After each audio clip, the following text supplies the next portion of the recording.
Yeah, I think it's just a nice way to, like, I did used to send mixtapes around to people, and I still do it the same way. I still get in my bedroom and mix records together. Unlike most people who sort of do it digitally and put it together, I actually do it as a DJ set.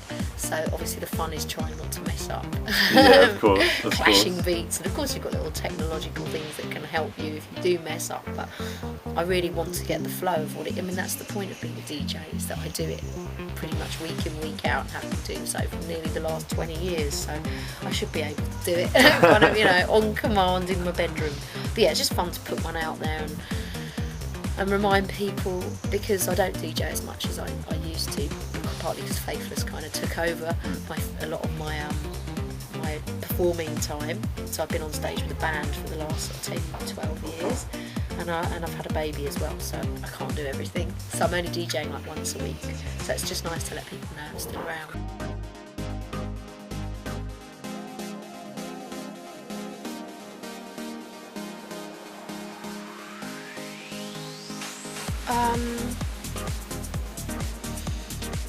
I think very early on was when it was particularly ridiculous, because it was so unexpected and we were so naive as well, and it was the very beginning of the live band, and sort of doing these huge gigs in Germany, having only done the Jazz Cafe in London, which holds about 400 people, and suddenly playing to 5,000 people, like in a Mercedes factory with the Fugees, who were at number one all over, well, pretty much all over the world, and we were like at number 2 or number 3. It was just sort of kind of, it just didn't feel real, because the Fugees were already a kind of super group. They had Killing Me Softly came out at that time, I think, which was a huge hit, and that's when Insomnia, which had already been out for a year. So you have to realise that we got pretty much ignored for the first year and kind of carried on in relative obscurity. Quite well known on the dance scene, but not really much beyond.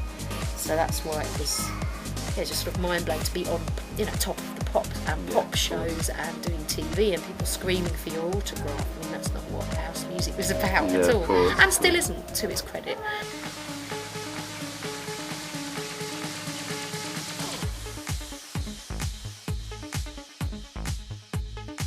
People say never meet your heroes, and they're probably right. I've met a few people who've been amazing, and a few people, namely Brian Ferry, who was so rude, it sort of shattered all my illusions about how fabulous they were. Yeah, we did a festival with him, and he's so tall. I think maybe it was that I spoke to his nipples and he didn't actually hear me, but I just wanted to say hi and how much I love Roxy music. But it wasn't happening. I was blanked.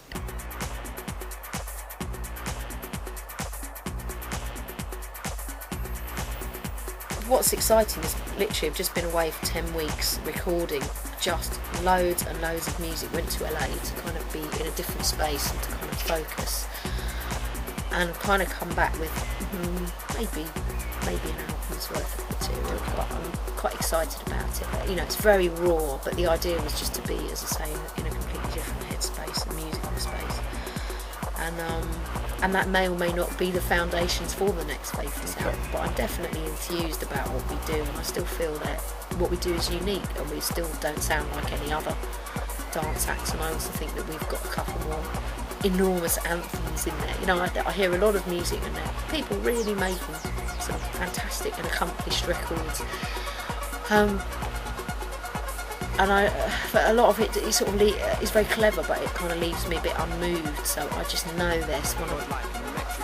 I've still got it in me personally to get that dance floor rocking. And maybe we made a mistake on the last album, To All New Arrivals, because we didn't have a big dance floor hit on it, and consequently I think the album suffered because of it. But it was really hard. I wasn't in that headspace, and neither was Rollo. I was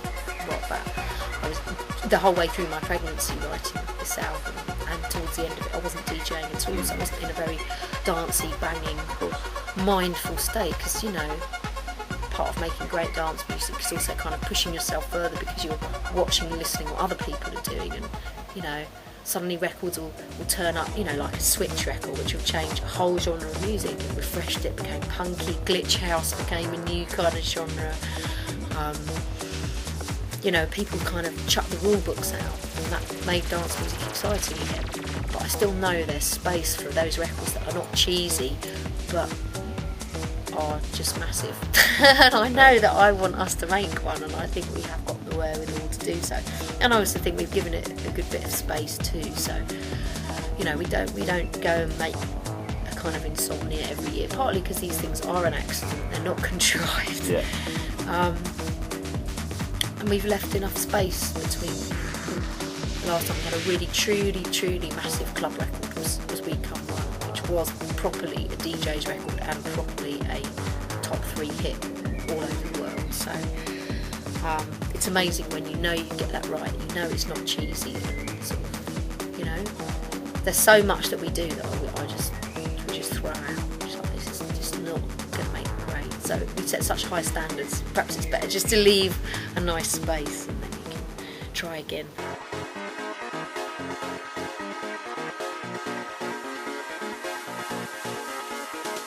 We were just really digging that kind of flow of doing our thing again, because as I say, what we've had in families and stuff, we've been quite distracted in the last couple of years, and also we've been touring a lot. So for me and Rollo particularly, to get in the studio, just kind of vibe off each other was really fantastic. And we did meet quite a few fantastic musicians over there, but I can't say anything because I just don't know what's going to come of it. Okay. So it's all top secret.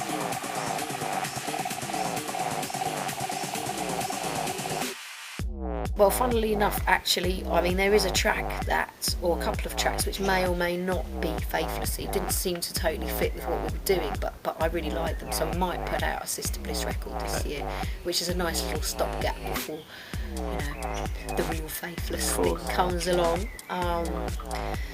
But yeah, so, and I'm playing it out this weekend, so we'll see if it makes the grade, because the Sister Bliss record also has to be extraordinary.